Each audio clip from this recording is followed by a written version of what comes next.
Welcome to another episode of Seven Figure Entrepreneur. I'm here, Tyler Devin. Gabe, you also here? Yes, I am. Always.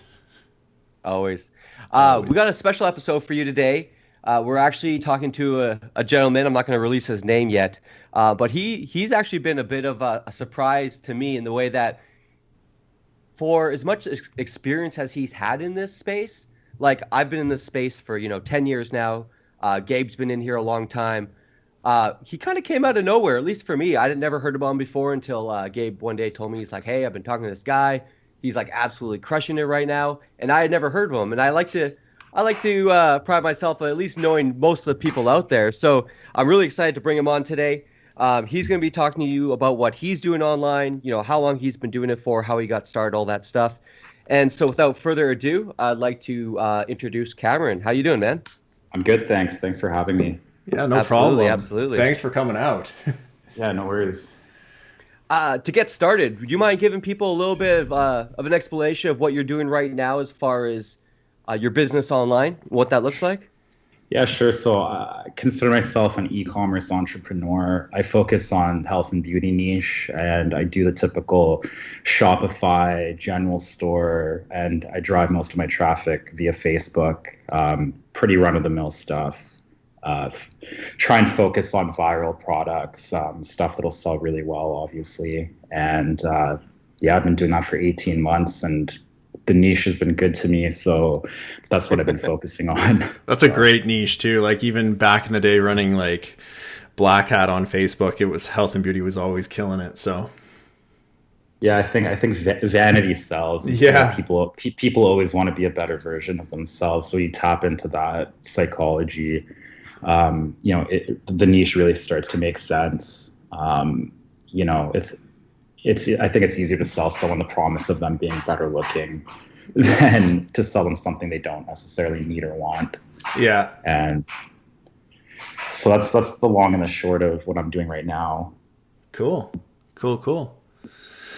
So how did you come across this? Because you had a 9 to 5 before, is that correct? Yeah, so 2015, I had an online accounting business that I was partnered up with someone, and I don't have an accounting background, so I was responsible for the business development. And because it was an online business, we could have clients all across Canada, which meant that we could use or leverage the internet to get leads and to get clients. So it was through this that I started to learn about, conversion rate optimization and where to find traffic and how to convert that traffic into leads and stuff like that. At the time, I had no idea that I would be applying that knowledge to e-commerce. Yeah. But it definitely planted a seed, and I really did take a keen interest to CRO, just the psychology behind what makes somebody click a button or what causes someone to take an action on your website. It's fascinating to me, and it still is. And also, when I was at the accounting business, I'll preface this by saying I hated it. It's professional. Yeah. Professional services are a nightmare. The logistics of it doesn't make sense, especially when you get into e-commerce and selling product and stuff like that. Just trying to scale a service is a nightmare. So I didn't like it, and I kind of was trying to think of what I was going to do next, concurrent to still being part of that business. And we had some really cool clients, and the ones that stood out to me were our e-commerce clients, because they were doing pretty well. And I had the I was able to see their numbers and stuff like that. And I'd see their numbers and I'd go to their website, and it'd be a very average website. And you would never be able to tell that these were 7-figure stores or anything like that. Mm-hmm. And that really I was really, really interested by that whole thing. And so then right around that time, I started clicking around and I learned about Shopify. And so I signed up to their newsletter and got on their distribution list for their Build a Business competition and stuff like that. So, every month you'd get hit with like 20 like stores that were just crushing it. And I'd start clicking around and I'd see, it's like there were a lot of single product stores on there, blah, blah, blah. And I was like, wow, like there's some people are making a killing just with very, very simple businesses. So finally, I think we're in like March of 2015. I had had enough with the accounting thing, and I decided to walk away from the business. And I'd invested everything I had into it, and it was my, so when I was walking away, I was walking away from something that I was pretty invested in, emotionally and financially, but it wasn't working, and it was kind of draining my soul. So I stepped away from that, and I would consider it a pretty big failure. And I don't know if everyone has failures, but when you have a business failure, it's a hit to the ego, and you're almost like a damaged soul at that point. Especially if it was one of your first ones, right? I don't know if it was one of your first or not, but the first one's always the hardest. Oh, for sure. And by all accounts, this business shouldn't have failed. Like we were making some pretty good progress. We were getting a lot of good press and stuff like that, but it just, for whatever reason, it didn't work out. And so in my mind, I thought, okay, well, I just failed at something that I didn't necessarily really want to do to begin with. And I have a chip on my shoulder, right? So I thought, you know what? Let me try and do something that I want to do, and I'm going to be successful at it. I guarantee it.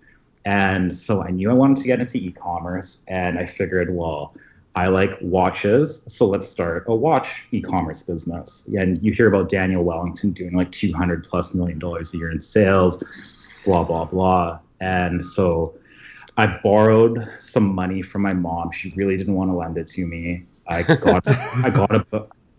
That's a different story right there. But, so I got about, creating a little brand, making the samples, doing the packaging, making the website and all this stuff. And I don't know if you've ever developed your own product, but it takes a lot of time to manufacture, to get the samples, etc.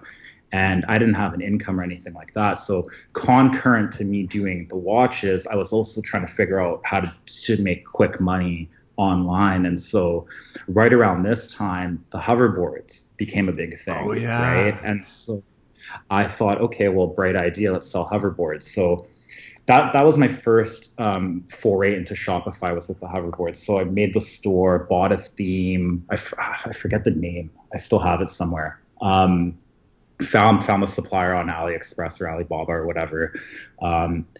Made the Facebook page, bought like 1,000 followers or fans, and created a couple of like really bad ads and ran them. And I got some sales, but they were all like from Tunisia and like weird places. They were fraud, right? Yeah. And Shopify emailed me a few days later and said they were going to hold my payouts for 30 days. And there was, and the product cost for the hoverboard was like $200 or $300. So there was no way that I could float 1 month worth of sales without getting any money. So I had to shut it down. And so I lost like $200 for the theme, and and at the time, that doesn't sound like a lot of money, but at the time I was literally flat broke. So it was pretty devastating. And so I had to kind of dip into like the money I'd borrowed for the watches to live off of. And so now we're in like July or August, and what had happened in 2015 was the Canadian dollar had weakened quite a bit against the US dollar as well. So whatever I'd budgeted, I took like a 10 or 8% haircut too, because if I'd borrowed like 40,000 Canadian, that was now 8% less against the USD than it was when I first started. So everything was kind of just not going well. And right around this time, I had launched the website for the watches. And so we're now in October, and I still had no real knowledge of like how to properly run Facebook ads and stuff like that. And I was also running out of money.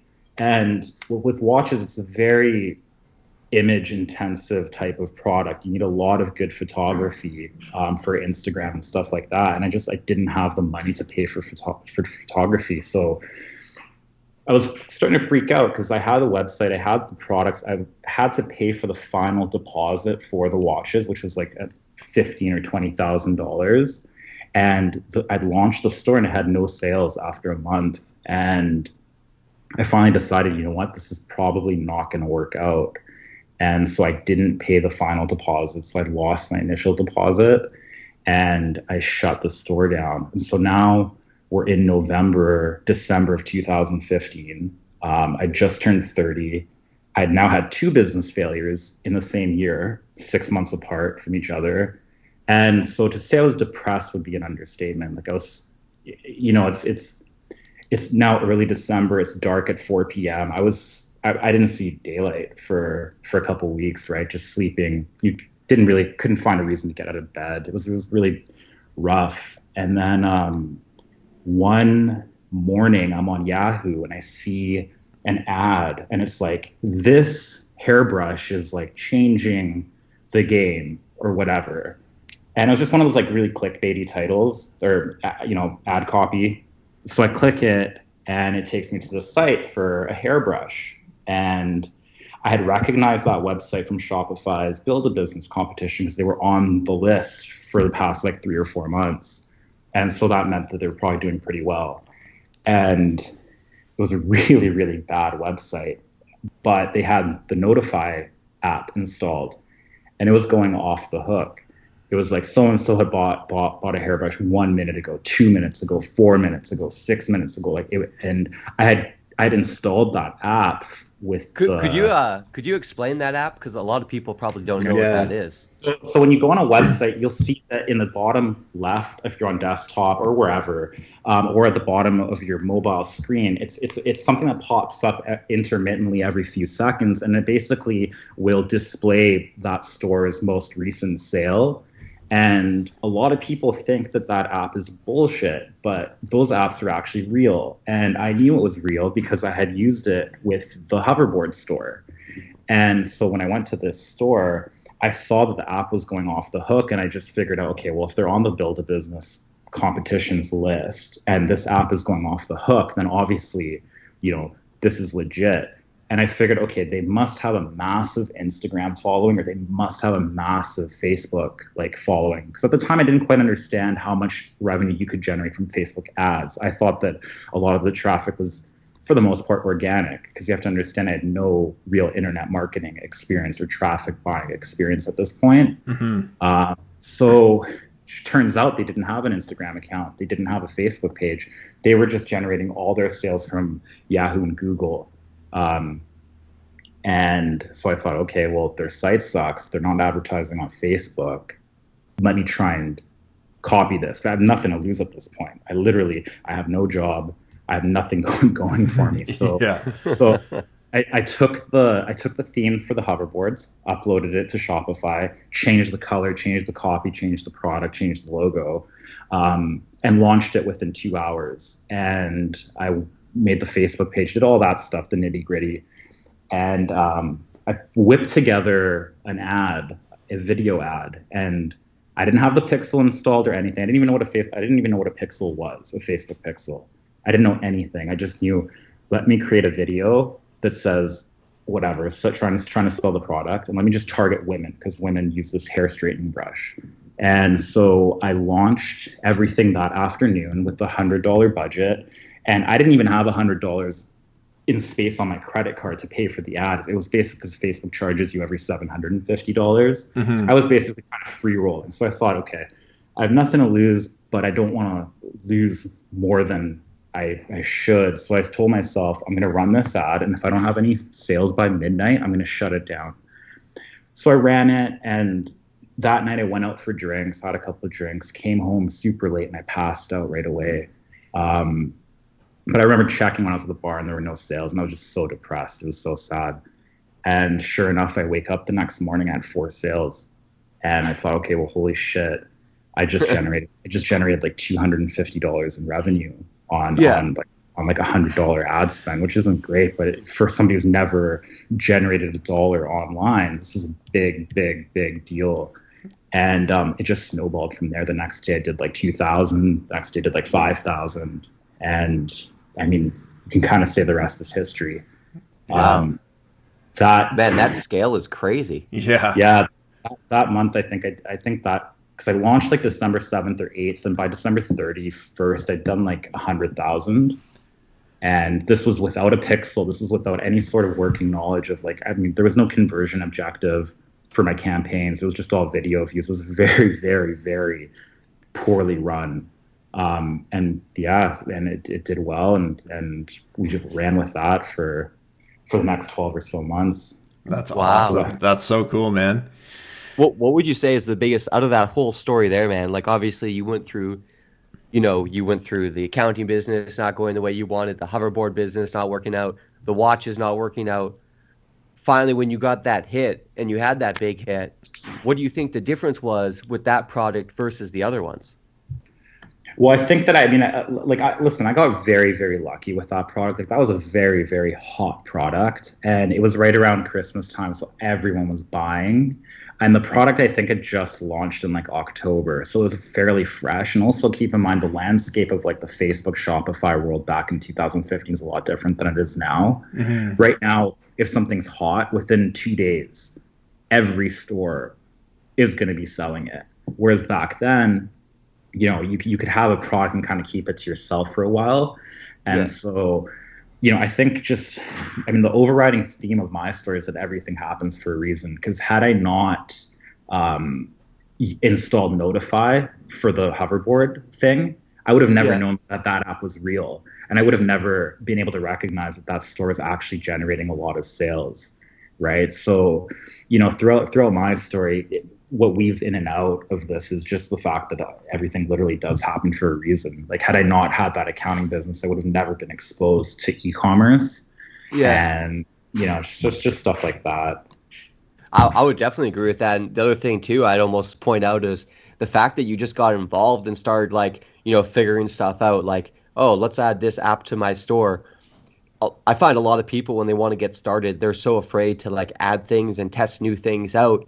But if you hadn't tested that app, it wouldn't have like alerted you to that, to the realization that this was a really hot product. So I think that really kind of speaks a lot to, what holds some people back is just not getting started with the whole thing, which it seems like you're really great at getting stuff started. You launched 4 businesses in a year. Yeah, no, thanks. Listen, like the blueprint for how to do well at this is it's laid out for you, especially back then. Like again, with Shopify's distribution list for the build or the newsletters for the build a business thing, like every month you'd get 20 stores that were crushing it, hand delivered to you on a silver platter, right? So all you had to do was click on 20 links and kind of see the commonalities between all the stores and see what they were doing. And you could kind of extrapolate for yourself, like, okay, well, I see that for the most part, people are doing this or they're doing that or they're not doing this. And, and so when I talk to people about what I do and they ask for advice, I say, the reality is nobody tells you this, but intuition goes a very, very long way. And I feel like people lack that. They want, they'll sign up for a course or whatever, and they want everything handed to them. And they don't necessarily remember that you have a brain and you can think, critically and rationally about, stuff. And so I feel like a lot of people just don't do that. And that's just my kind of. I'd agree. I also feel that execution is huge because most people who would be in your situation there where you were like just depressed a lot of the guys would give up, it's hard to work through that shit. And like, we've all been there, and everyone hypes up entrepreneurship. Like, it's just like so cool. Like, yeah, let's hustle. Like everyone's doing it. It's awesome. But that shit's hard, man. Like you're going to fail so many times. You're going to feel like a bag of ass and a piece of shit, like over and over again. You just got to push it. Yeah, like I was like $70,000 in debt, and like I'd just taken a job to do sales, and like the base salary was like $2,000, which like doesn't even cover my mortgage. Like I was desperate, right? Like I had to try and do anything I could to kind of get myself out of that jam. But yeah, I mean, it happened. Like I'm definitely better off for it. But, like I said, everything does happen for a reason. I think, in hindsight, I was trained to recognize that was an opportunity. And what I did, and I forgot to mention this, is I'm a perfectionist to the max. And so I'll spend weeks and weeks and weeks on web design and just trying to get the perfect fonts or the perfect font size and stuff like that. But it was early December. The holidays were literally 2 weeks or 3 weeks away. I knew I had to get that website launched right away. So I gave myself a cutoff. I said, in 2 hours, you're going to go live with this. So, I hated the final product. I hated the website. I hated everything about it. But I just knew that, if I dragged my feet, it would just never get launched, right? So Yeah. that's super important, is just getting things done fast, and like they say, fail fast. Yeah. Or Execution is almost more effective than perfection. oh, for sure, Mm. absolutely. So many people get hung up on the perfection thing and they just never launch. Like, oh, we should change this, we should change this, and then like months go by and you still don't have a store or a product or whatever it may be. Yeah, no, absolutely. I'm still guilty as charged. Like I still, for other projects, I take forever to launch them, just because I think what I do well now is that I'm very brand conscious. I try and make sure that every touch point on my site is on brand and everything like that. Even like the receipts that you get sent when you make a purchase, blah, blah, like things like that. Yeah. So, and that stuff takes time, right? It takes time to make sure that you have all your, everything dialed in like that. I mean, even right now, lots of big Shopify stores, they still use Shopify's basic, read-only receipts or purchase confirmations and stuff like that. They don't use apps that will actually have like your logo on it and things like that. And I think that stuff does actually go a long way. Yeah. In helping make your store look legit, feel legit, and kind of make the customer feel happy to be spending time on your website, and ultimately making a purchase from you. Yes. So, but that stuff comes once after you've launched like version 1 of whatever it is that you've launched, and you have time to spend, tweaking or adding to what you've already built. That makes sense. What out of curiosity, so that basic store, how much because you started in December 2015. Yeah. How much did that basic site, even though you said it was ugly, it wasn't perfect, how much revenue did you end up driving with that? So that product, around mid to late January, I saw that sales started to decline to a point that I turned off all my ads. Now, keep in mind, again, I have minimal internet marketing experience. I don't know what a pixel is. I don't know what the difference between video views, and conversion objective and stuff like that is. So I'm just seeing that sales numbers are going down, and typical, newbie first time Facebook marketing mistake, you run a campaign for like $200 and it does well. So what do? You triple it the next day to 600, and then suddenly everything goes to shit, right? So yeah. I saw that everything was dwindling. So late February, I decided to redo the website, and there was a new version of the brush. So I coincided the new website launch with that brush. And so that original store, which was only up for 2 months, I think ended up doing like 150 or 200,000 in sales. Yeah, which was okay. But then, so we launched the new site in March, and I started to kind of focus on the ads a lot more. This was right around the time I met Gabe, and Gabe introduced me to the Facebook ad buyers group. So I started listening to like Tim Bird's stuff and learning about, how to break out your ads into different placements and just everything. That was the crash course in how to set up a campaign properly, was through that. And so now we're running ads once again, and we're turning a pretty good profit on a very, very minimal ad spend. And I'm sitting there thinking I'm the shit, because I'm only spending like $200 a day and I'm generating like 2,000 a day in sales. Yeah. which is phenomenal. Yeah, that's great return. but there's no scale in that, right? And so I remember Gabe kept getting in my ear. He's like, you got to scale this. I'm like, what do you mean scale this? Like I'm spending next to nothing. I'm making more money than I've ever made in my life. Like everything's fantastic. But then I joined the Facebook ad buyers group, and I see that there's people doing like 30,000 a day, 50,000 a day. I'm like, holy shit, like I can't believe that. And so what I did was I basically restructured all my campaigns so that I would, make the age ranges very narrow, and then I would do $50 ad sets, and I would, have break out the placements. So it was like iOS, Wi-Fi, and then one ad set for iOS, and blah, blah, blah. So for each small age range, there was like 5 placements. And so for each country, and so I broke down my campaigns based on country, and I was spending about $1,500 per market, per country. And so one morning I flicked on the switch basically for like the US, and so I spent $1,500 and I ended up doing like 10,000 that day in sales. And from there I was like, wow, like this is insane. That's a huge jump. It was insane. It was absolutely insane. Like I'll show you the charts later. Like it was crazy. And so I kept basically flicking the switch until one day in June, I think my best day was 55,000 in sales. And that was a day I kind of was like, wow, like this, I can't believe like this, this actually happened. Yeah, that's phenomenal. Yeah, it's still to this day, it's insane to me. And right around that time, Shopify called me. They nominated me as a finalist for the Build a Business competition, which was in the back of my mind something that I'd always looked up to. Like that was always served as like the guiding principle for what got me started. So, within 6 months, like everything that I dreamt about had essentially become sort of a reality, in a sense. And I had to turn down that nomination because it was right in the middle of like us scaling like heavily. And, basically if I'd accepted that nomination, everyone would know, about the product and how well it was doing essentially. And so and that's what got you into it, right? So it's like exactly. And I talked to somebody who had won that competition a couple of years back, and he was like, you know what, like, listen, it's really cool and stuff, but like it didn't do anything.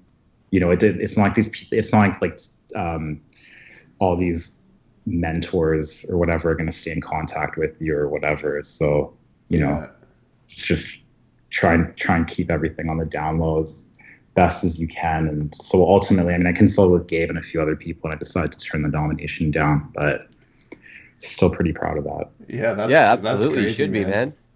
Doing $55,000 in sales in a day, like, that's pretty substantial. Yeah, man. Yeah, it is. It's insane. But the crazy thing about it is like, because we do a drop shipping model, we never see the inventory, we never see what goes into the fulfillment and stuff. So it's literally just numbers, right?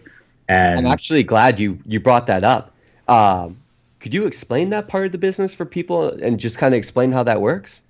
Sure. So with that business, it was a drop shipping model. And basically drop shipping means that you're responsible for generating the sales and everything. And you basically lay off those sales to, either the factory that manufactures the product or a distribution facility that is a third party who's responsible for fulfilling those orders. And basically you never have to hold any inventory. You never have to pay for the product up front. It's a very low risk business model that doesn't require a ton of capital up front. And so I was lucky with this product where I'd found a trading company in China who basically served as my distribution facility. Like a lot of people, when they think of drop shipping now, they think of like somebody orders scissors on my website. I basically then go on AliExpress and place an order for scissors and use that customer's mailing address. That's what people, I think that's what most people think when they think drop shipping. So to clarify, that wasn't the kind of relationship I had with the trading company. Like I could go 2 weeks without paying them, and they would still ship the product and stuff. So they basically served as, a department of our business in a sense. And so that was good in that we're always cash flow positive. I should be sending them a payment every day for our daily sales, but other than ad costs, we're cash flow positive, and that's the beauty of that business model. That is great, man. So the only thing in that model you have to worry about is your website and your Facebook advertising and your customer service. And then as far as like, you don't manufacture this stuff yourself, you don't store it anywhere, nothing. You just basically send them a list and say, here's the orders, have at it. Yeah, exactly. And then, it's a really hands-off type of business. Other than launching new ads and monitoring your ads and stuff. And again, with that business, I didn't really have to do too much of that because I think the last time I launched a new campaign was like in July. Like everything was kind of just set it and forget it. Yeah. And that business ended up doing $4 million total, which is not bad for a first real crack at an e-commerce store. But I would say that's a pretty good win. Yeah, that's more than not bad. If you compare it to starting like a bricks and mortar business, it's just like unheard of, you know? I mean, that's the craziest part about doing, e-commerce is just, again, you have the world as your target. Well, for the most part, right? There's 7 billion people in the world, and 4 billion are somehow connected, through some sort of device, right? It's just, you just got to sell a small fraction of them something, and you'll be a very wealthy person. But yeah, I think the economics of brick and mortar versus this, it just doesn't make sense, especially when you have some success in the online space. Suddenly trying to start an offline business, and going through the cost of rent or office or whatever, and then everything else that's associated with it. It's insane. Absolutely, man. No, that's cool. Congratulations, man. That's a big year. That's awesome, dude. That's super crazy. So you have a new store now, new products. Do you have any projections on what that store is going to do or what you want it to do this year? So that store in the first 6 weeks did $1 million. I was trying to crack $1 million in under 4 weeks. That was like my personal goal. But again, so this is the thing, right? When you rely on one traffic source, you're kind of held hostage to that traffic source. And so anybody who's marketed on Facebook long enough knows that Facebook loves to change their algorithm. They love to make these changes, which will affect the performance of your ads, right? And so right now, unfortunately, I'm on the receiving end of an ass fucking from Facebook. So my projections of, I thought I was going to do over 10 million this year. Yeah. Now I think we're going to do anywhere from I think realistically 6 to 8. Yeah. But again, we have to start looking at other traffic sources like YouTube, or even Pinterest and stuff like that. Facebook's slowly becoming more and more expensive to advertise on. Mm-hmm. And yeah, it's a shitty feeling when, the exact same campaigns are doing, 1/3 of what they were doing in the previous week for no reason other than, your cost per click has just skyrocketed or your CPM skyrocketed. Yeah. And on some level, it's out of your control. Yeah, exactly. So, I mean, which means that you have to start doing other things like email marketing and stuff. I've never sent an email for either store, so that's something we have to start looking into. I'd say definitely put that on your radar. Yeah, no, for sure. I mean, I run a pretty rudimentary game here. It's really, really simple stuff. It's really easy to get distracted and start thinking or making things more complicated than they need to be. But it's not to say that you shouldn't be trying to optimize, your campaigns or basically trying to, obviously increase your revenue through other means like email and stuff. But I don't know. I've just been lazy, basically. Fair You've enough. had it too easy. Yeah. Yeah, no, for sure. I mean, I asked Gabe, like when I launched a new store, I hadn't created a new ad in 3 or 4 months, and so I was kind of panicking a little bit. Well, because again, like the competition has increased tremendously. I mean, I'm sure everyone notices like over the holidays and stuff, like all the ads we were seeing for these general stores and various niches and stuff is insane. It seems like everyone's getting into this drop shipping, Shopify, Facebook ad business model. So, when you see that the competition's increasing, you start to panic a little bit. But I mean, I think the people that have a pretty strong grasp of how to run profitable or effective campaigns, and also don't have this sort of like get rich quick mentality, they're the ones that'll stick around and end up doing well for the long term.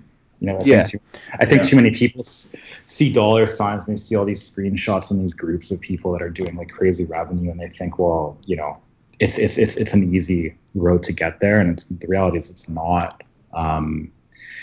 But yeah, so I mean that's where we're at right now, just trying to keep going with this store and keep trying to find products to either make viral or hop on something that's already trending. And you also, like you were saying, that you pride yourself on the detail you put into things. So with that said, like I've seen some of your stores, and you have like really dialed in branding. And I feel like that stands out from a lot of people that'll just be getting into this, because most people just buy the generic template and just throw up like a logo that really doesn't have any thought put into it. But with your store, I find that you're definitely creating more of like a brand and somewhat a community with your Instagram and everything like that. So that to me is kind of where this market's going, and will create more longevity in the e-commerce space.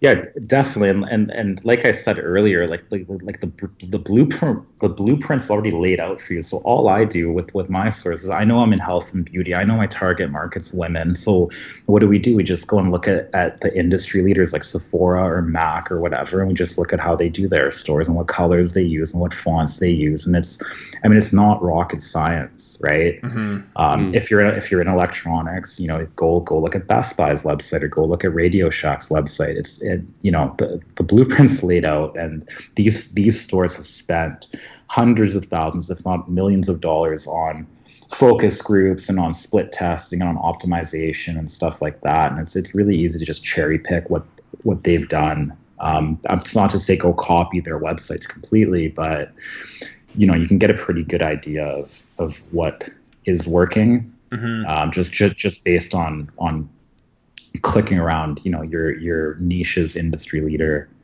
website. Yeah, I think that's a good little tip, man. It makes sense.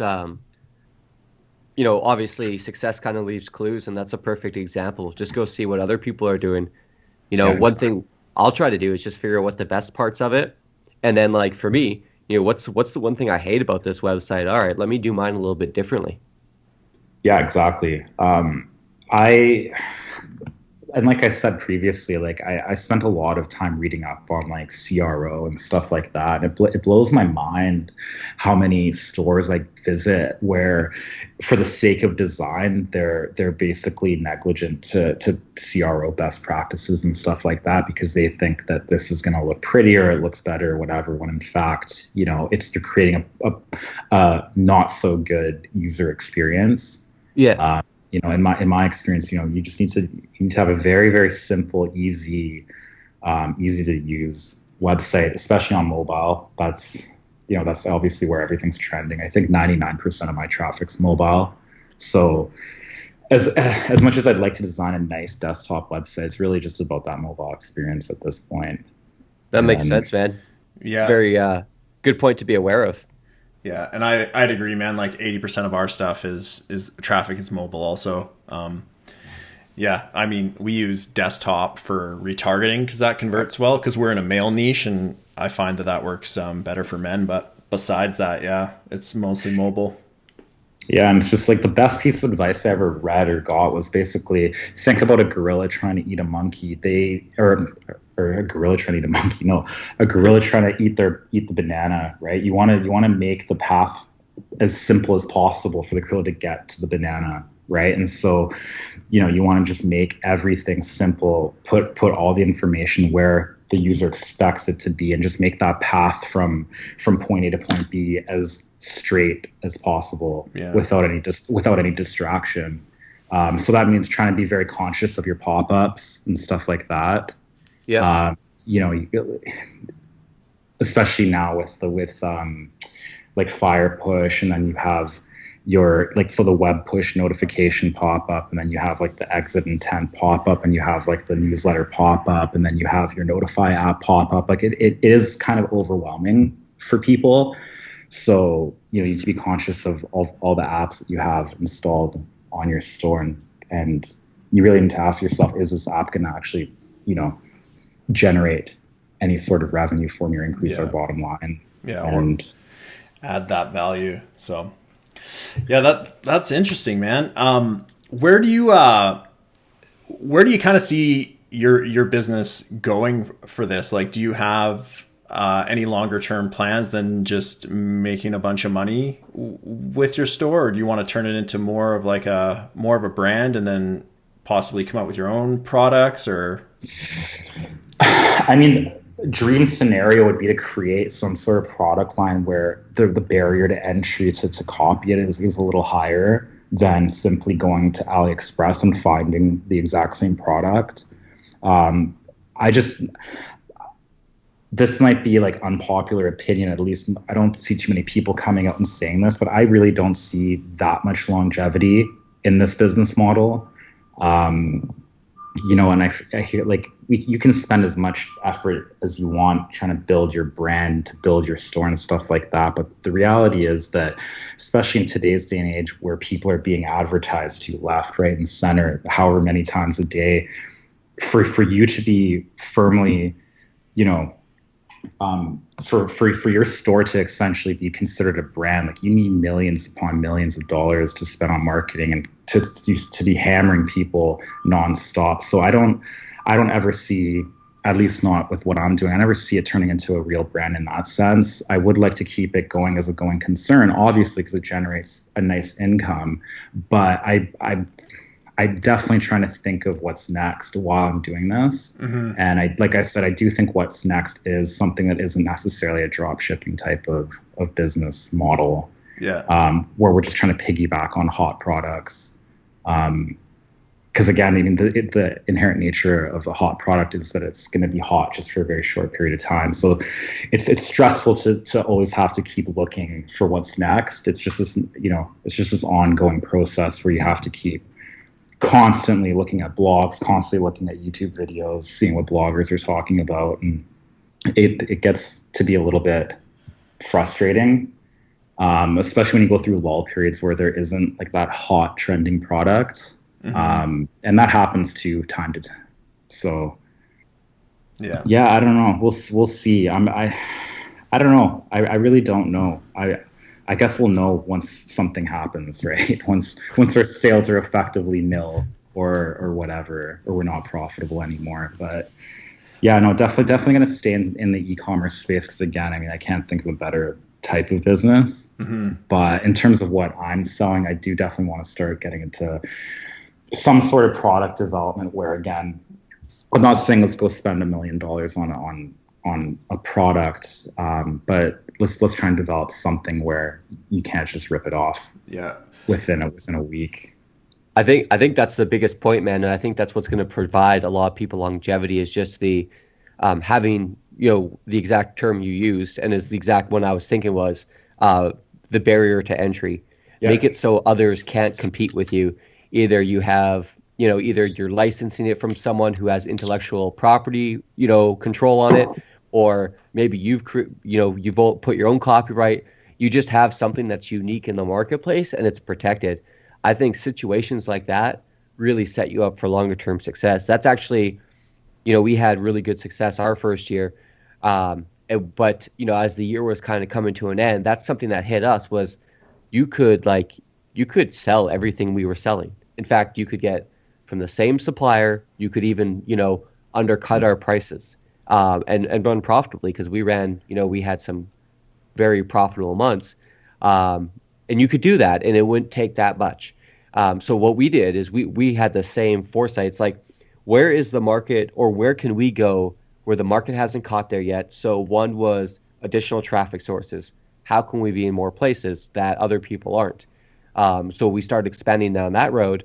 And then we actually got linked into another store where it was the same idea. It's like these people actually, have intellectual property that someone can't go and rip it off. And if they do, you do the whole lawyer thing where they send the letter and then, Facebook takes down the other person's ads or whatever. But effectively, it does exactly what you said, which is create that barrier to entry so other people can't compete with you. And when you're in a situation where other people can't compete with you and you're only competing with yourself, it's a great situation to be in. Oh, no, absolutely. What I'm seeing now is it's almost like a race to the bottom where you have like these people that, they smell money. And so they create their store. They see what's hot because it's not hard to figure out. I mean, if you see an ad for a product that has 50,000 likes, it doesn't take a genius to figure out that product's probably doing okay. So, you're seeing these stores popping up, and so they're loading up all these products that other stores are selling, but then they're trying to undercut the person by a few dollars. And so then somebody else sees that and they try and undercut that person. Eventually you're running, to such a low margin that it's almost like you're on Amazon at that point. Yeah. Right. Yeah. Where you're only making like pennies per product. And then when you factor in your Shopify fees and stuff like that, overnight you could have an unprofitable business. And I kind of see things headed that way. There's obviously ways to counteract that by having better marketing or also investing in your brand, quote unquote, and, not looking like you're just some scammy, website. But yeah, no, definitely having some sort of IP would go a long way in terms of securing some sort of longevity, at least for the time being. But, on the flip side, if you can hit viral products, you can make a ton of money really fast, which allows you to then, start exploring other avenues, so it's just trying to keep that balance, or that balancing act going. And I think that's a good place to start too, is like, if for us, we're just at a different stage than a beginner, right? But if you're a beginner and you want to get into it, just figuring out how Shopify works and e-com works and everything like that, grab one of those viral products and toss it up. I mean, you may not absolutely crush it with it, but you'll figure out the sale process. So yeah, I mean, that's what I tell everyone. I'm like, it's not like just exactly like I don't necessarily want you to be my competition, but go sell the magnetic like phone charging cables or whatever, right? Like just find something that's hot and sell it. I feel like too many people get emotionally invested in the product or the niche that they choose.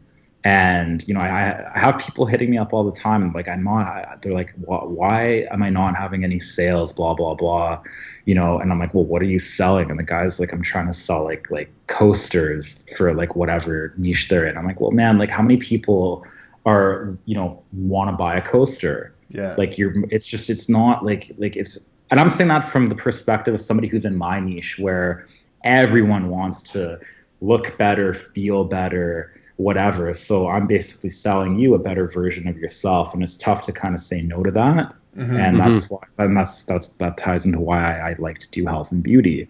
It's an easier sell, plain and simple.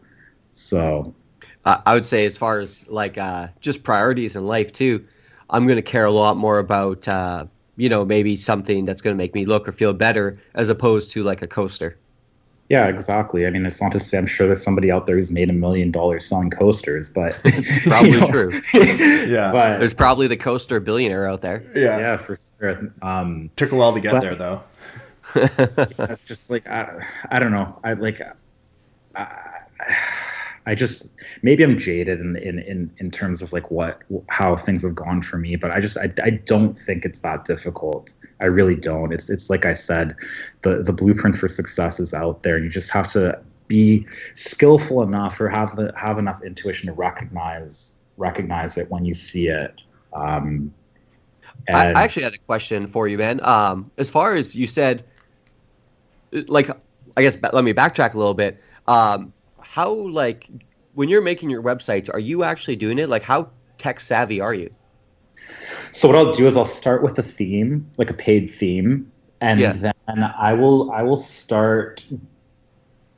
I'll create a Google. So again, like, I really rudiment, like the way I run my businesses, like business coaches and stuff, and real entrepreneurs will probably like shake their heads. Like, it's just such a very simple way of doing things. I just basically create a Google Doc, and I'll outline every section of the website. So product page, header, contact page, cart, etc.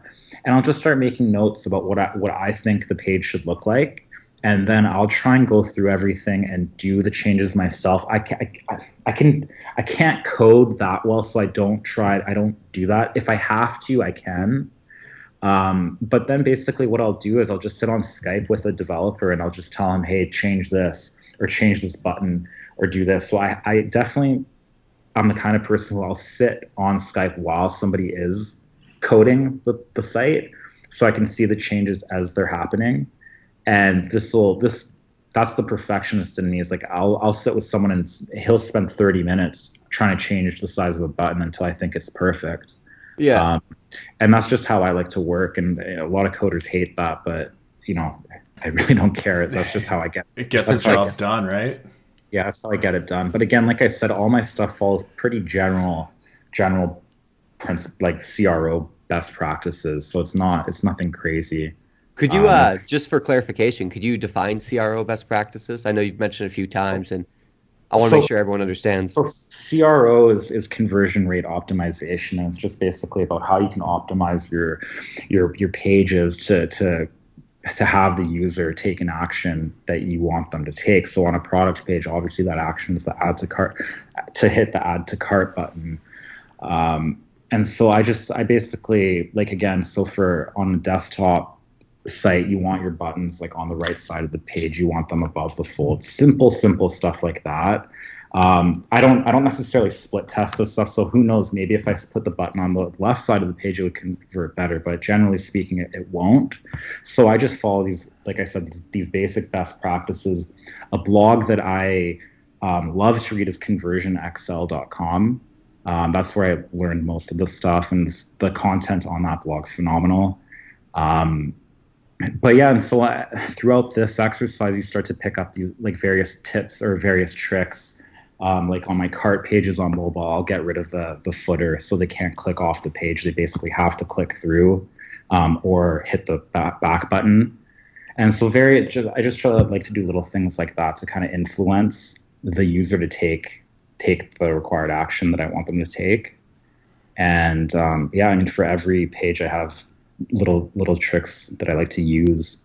And I think, I have 4.5 to 5% conversion rate on cold traffic, which I think is decent. I do pretty general targeting. So not to toot my own horn, but I think that, I like to think I have a pretty decent grasp on this stuff. But, again, it ties into the whole intuition thing, right? Like you really have to think about, being the user on your website and trying to think, well, would this distract the user from taking action? And when you start thinking or having that mindset when you go into designing your website, it's not that difficult to try and create something that will end up converting pretty well. Mm-hmm. Mm-hmm. But that purchase rate is insane, man. Like that is insane. Like we're profitable, and I'm stoked at like 2.5%. But a 5%, that's just insane. Yeah, we're gonna need you to go through our websites, man. Yeah. he actually already did. He has before. Oh, has he? Yeah.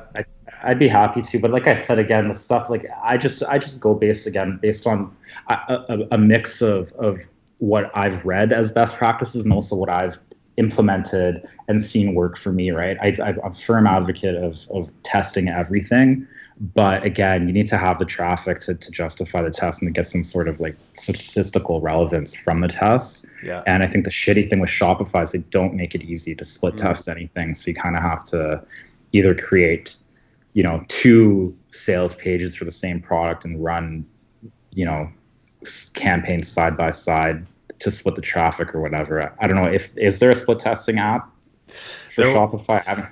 There was one that I tried. It was called like Marketizer or something like that. Anyway, and it just took forever to get it to work right. And by the time that was done, I was just over it. I just removed it from the site. But there might be something out now.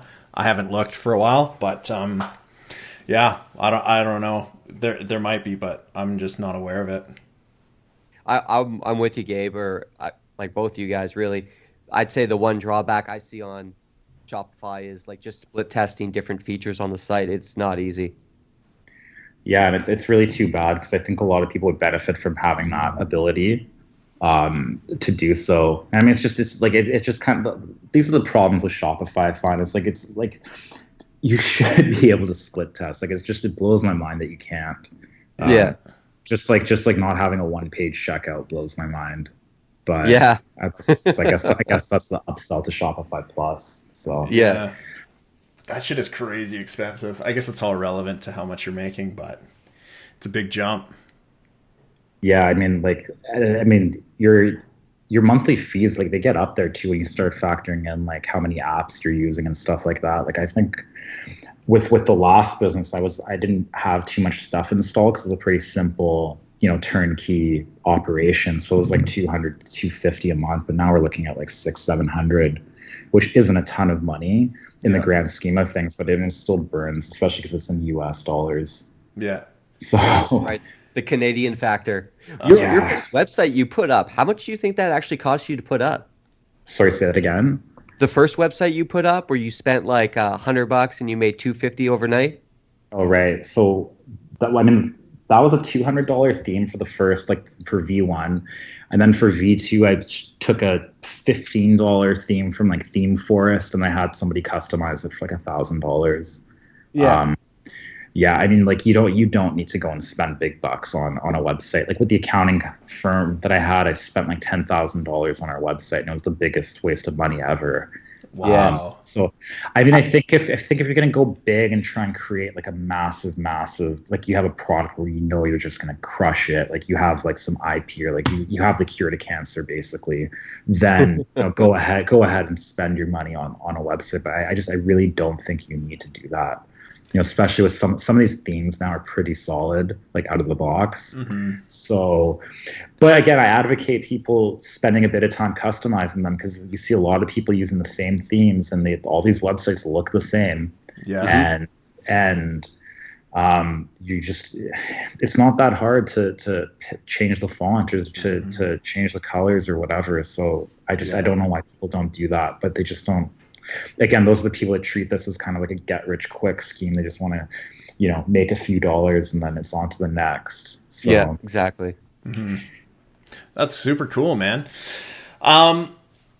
So yeah, I guess like, what would be your advice for someone just getting started into this? Oh man. Like just like the bare bone, like simple, like, and I'm sure you have lots of people that have come to be like, hey man, I see you're doing great. Like, how do we get into this?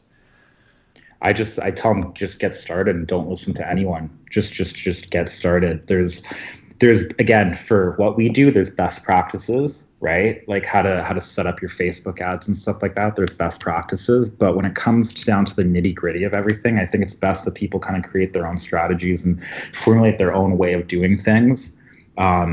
It's really easy to, especially when you start getting involved in these groups and stuff, it's very easy to be in multiple groups, and you see that one person's an advocate of doing things this way, and then somebody else says, oh no, you should do things this way.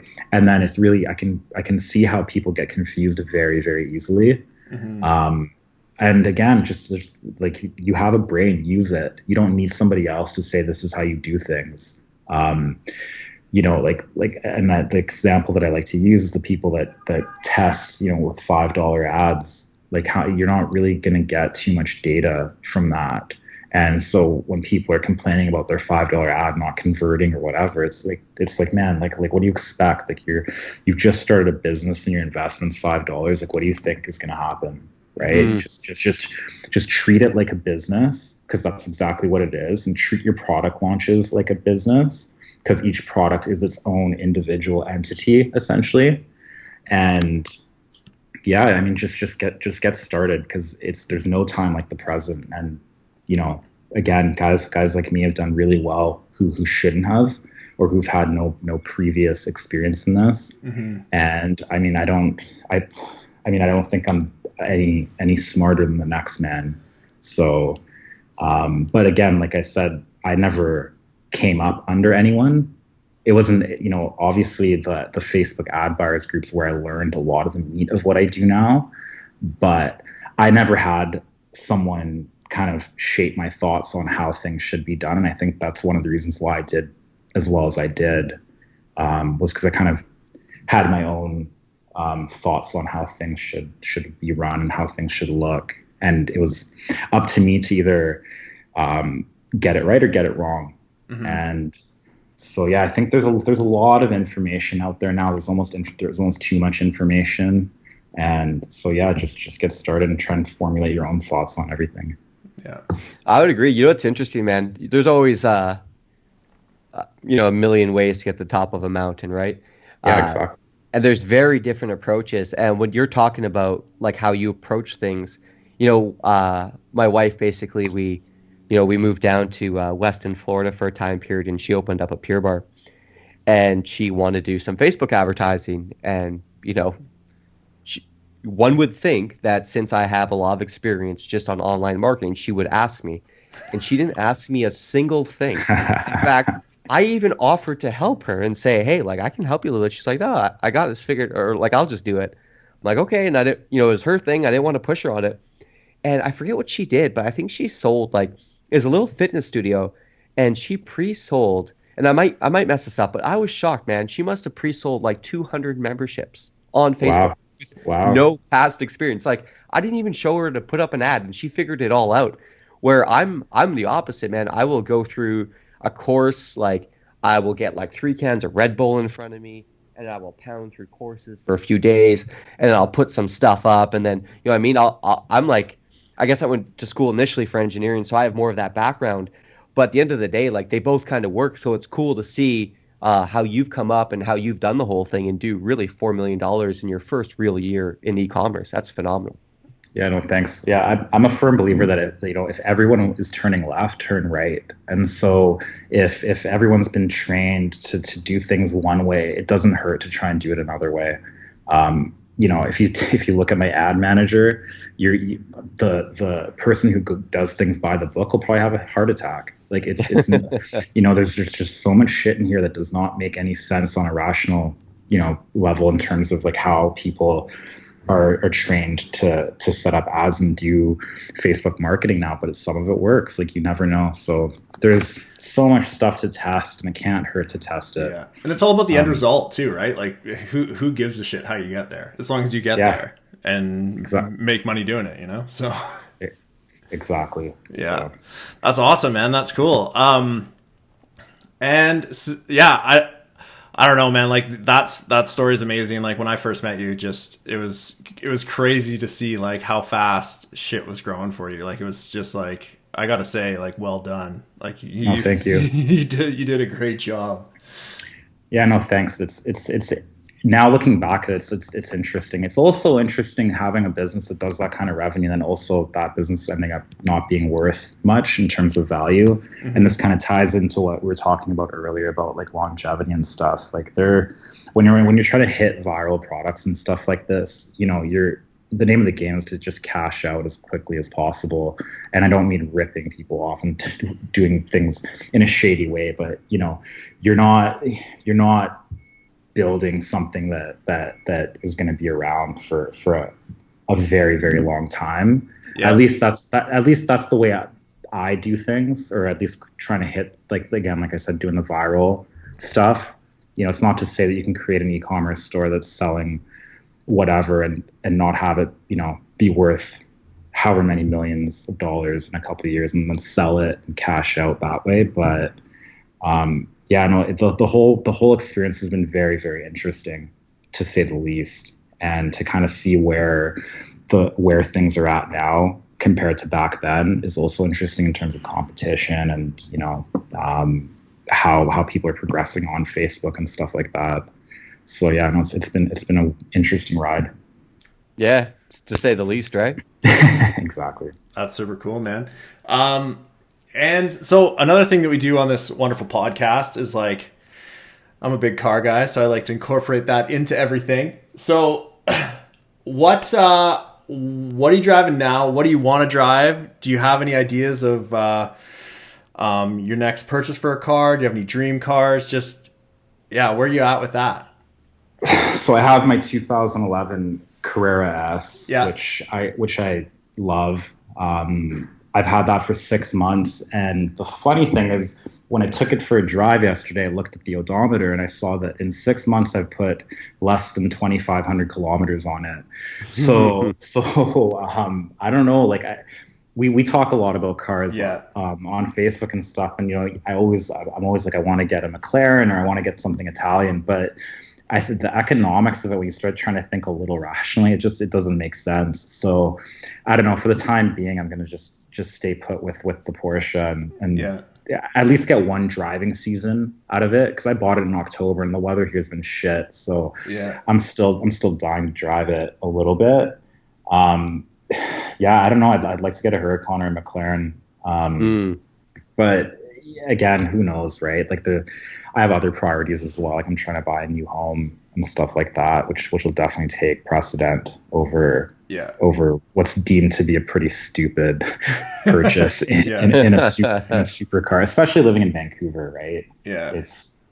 The weather is just fucking terrible. So yeah, I don't know. We'll see. Who knows, right? If Facebook wants to bless me with another $1 million month, then the conversation might change a little bit. But yeah, I mean, if you can buy a McLaren cash in 1 month, I fully support it. Go for it. Yeah, absolutely. It's living in a 700 square foot apartment.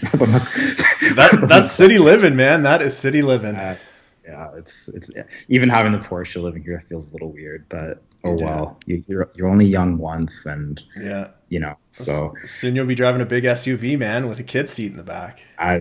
No kids, never. No kids, so never. Awesome, man. Well, that was like an epic story. Like that was really cool. So yeah, no, thanks. I probably missed a lot of key details, but I think I got everything. Yeah. For the most part. So yeah, I would say too, man, one big takeaway that I'm going to take away from this personally is just how important it is to kind of do your own stuff, do things differently.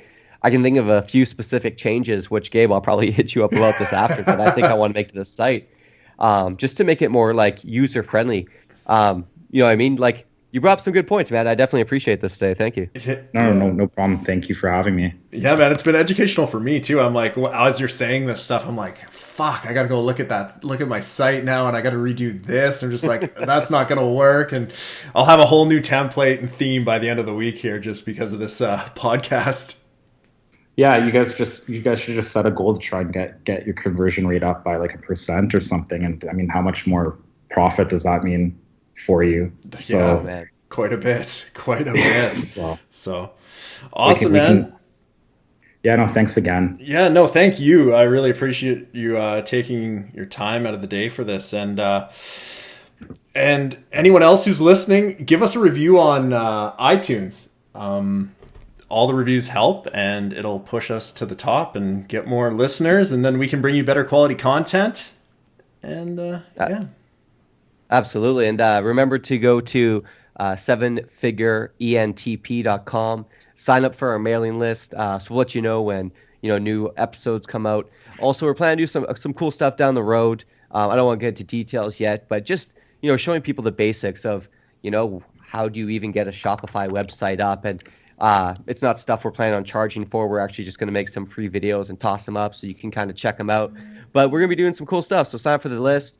Add us to Instagram, like us on Facebook, and if you have any things that you guys want to know about, any questions, shoot them our way, and we look forward to getting back to you. Yeah, awesome. All right, guys. Well, have a great day, and Cam, thanks again. Yeah, no worries. Appreciate the time, man. Yeah, no worries. Cool. All right, guys. Have a good one. See ya.